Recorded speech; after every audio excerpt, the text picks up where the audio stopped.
Welcome to week 3. This week we're going to be looking at the classics and the canon of American drama. Before we dive in there, let's build a little bit of a context of where a lot of our dramatic literature comes from. So, if we're looking at early 20th century American theater, at the turn of the 20th century, we've just established Broadway in New York as a theater district where there might be a dozen shows happening at once. Of course, we had theater happening already all over the country, as we talked about last week, but this is really the first time that we have multiple theaters operating at the same time and in the same neighborhood, where we really have a cultural center established. Also, at this time, America is becoming a global force in the world, and there's this fascination with developing a distinctly American culture. Now, this isn't to say that there wasn't culture already in America. There are hundreds of years of indigenous cultures, of immigrant cultures, of local cultures to different places. But what I'm talking about here might be cleared up a little bit if we look at this sociologist named Pierre Bourdieu. So Pierre Bourdieu gave us this term called cultural capital. And what cultural capital is basically this idea of a familiarity with a legitimate culture of a given society, or a high culture, if you will. So at this time, America's really interested in developing a legitimate culture. And what Bourdieu is talking about when he says legitimate culture is within a stratified society, the legitimate culture is that associated with higher social status and power, typically, particularly in this country, wealth.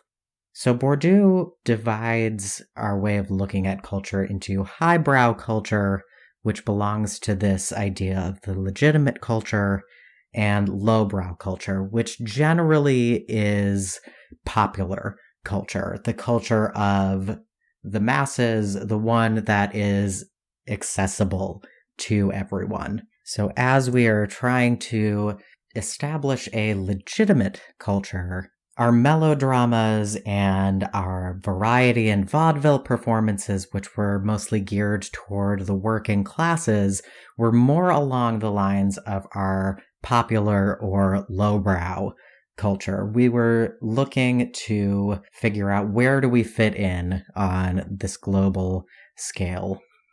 So the theater that came out of this time period was very much influenced by the Russian theater and the French and English theaters, as they had a much longer history of theatrical performance, of written dramas. American playwrights were really trying to figure out, how do we fit into this conversation? So some of the movements that we were looking at coming out of France, we saw naturalism, which was trying to depict the world as it really was.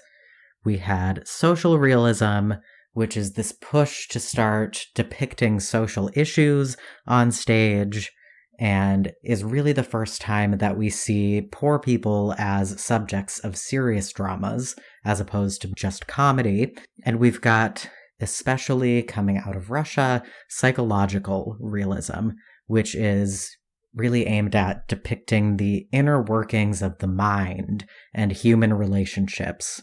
So all of these, we are moving from a very presentational acting style, not necessarily a realistic one, a rather over-the-top acting style, to a more direct representational style, where we are trying to depict people and the world as they are in everyday life. And out of France, we have this idea called the well-made play coming across especially in the mid to late 19th century, it makes its way across the Atlantic to the US later on. And the well-made play is very much influenced by Aristotle, who was an ancient Greek philosopher who had quite a few rules about how drama ought to be enacted. He specifically theorized a lot about tragedy. And in order, the elements of any drama, but specifically tragedy, he thought were in order of importance. First, you needed a great plot, a great character, and those two things were at the utmost for Aristotle. Our character was our tragic hero. He was a great and noble man, but he always had some sort of fatal flaw, which would make him relatable to the people in the audience. The overall plot of tragedy, according to Aristotle, is we get introduced to the tragic hero, we discover his fatal flaw, and ultimately that fatal flaw is his downfall. We see a reversal of fortune, and he ultimately realizes that it is in part his own fault that he had his downfall.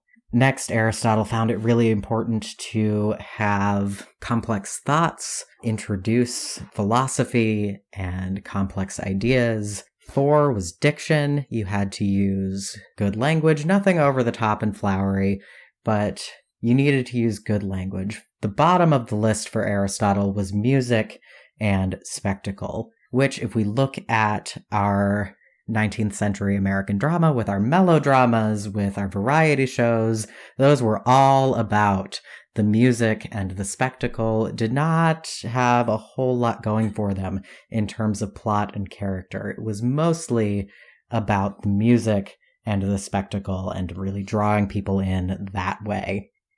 So influenced by Aristotle, we get this idea of the well-made play, which was really thoroughly developed by Eugene Scribe and Alexandre Dumas, both French playwrights, and they give us, based on some of Aristotle's ideas, they have a very prescriptive way of doing playwriting and these elements that you need. The basic elements of your well-made play: you need a protagonist, you need an antagonist, and we have a basic dramatic structure that a lot of our stories to this day seem to follow. In the well-made play, we start off with exposition, where we meet our protagonist and figure out what is it that they want. We have an inciting incident, which we are introduced to the problem.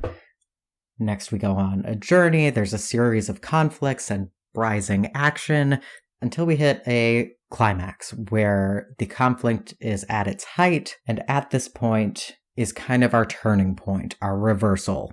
We come to a resolution.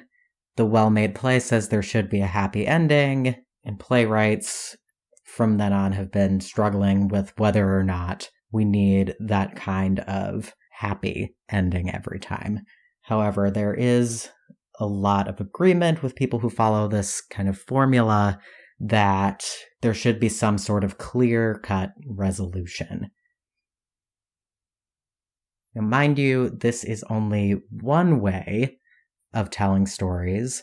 Throughout the semester, we're going to see a variety of different ways of looking at this.